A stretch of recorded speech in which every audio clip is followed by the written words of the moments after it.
Hi guys, welcome to Comics and Chill.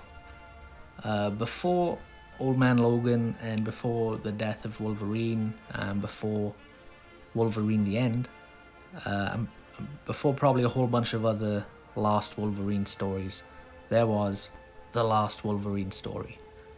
Sadly, this little gem was unpublished, never saw the light of day, but we're going to take a look at what we can today. So I can't remember how I initially came across this or how well known this forgotten project is, but I do find myself returning to look at the art from the Last Wolverine Story fairly frequently.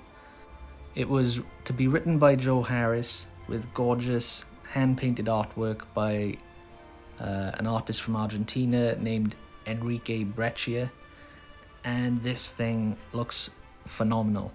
I'm not entirely certain of the time frame this book was being worked on. I think it would have been around the year 2000, but this book would have stood out by a mile, at least aesthetically, from the other X titles that were being put out at the time. On Joe Harris's website, he gives a brief blurb about the story, saying that it was spinning loosely out of the pages of Bishop, the Last X-Men, and the twisted version of the future presented.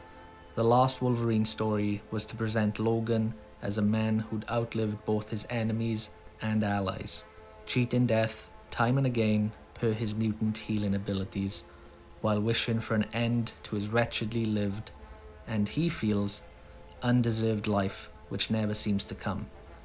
Lost wandering a world devastated by a human-mutant war that left most mutants dead, most humans living in despair, and virtually all machines unusable, the story would bring Wolverine to a neo-feudal Japan where he hoped to live out his days in obscurity, only to find anything but obscurity awaited him there.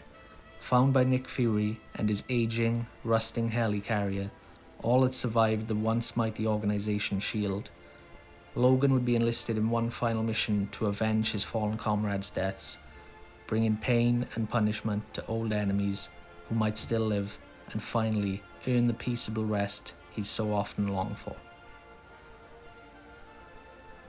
That sounds amazing. Like, why did they not publish this book? I don't know.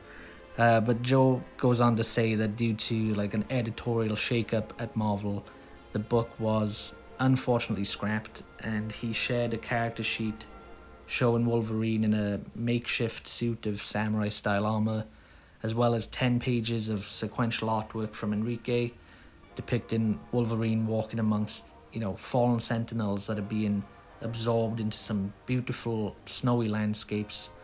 Unfortunately, these pages and images are pretty low res, but I'm showing all I can find. And often in comics you hear about these pitches that just never made it, and this is one. It's like, I'm not sure what Enrique Breccia is working on now. I know Joe Harris is still working in comics, but you think they'd find this in the archives, blow the dust off it, and someone would give it the go-ahead, because it just looks incredible. I know that Enrique did some fill-in issues of X-Force, and he had quite a long run on Swamp Thing. But he, I think, was mainly working in like the European market, and I'm going to try and check out some of his work soon. But I just thought, it'd be interesting to take a look at this for those who are unfamiliar with this forgotten project. But that's about all I got for you today.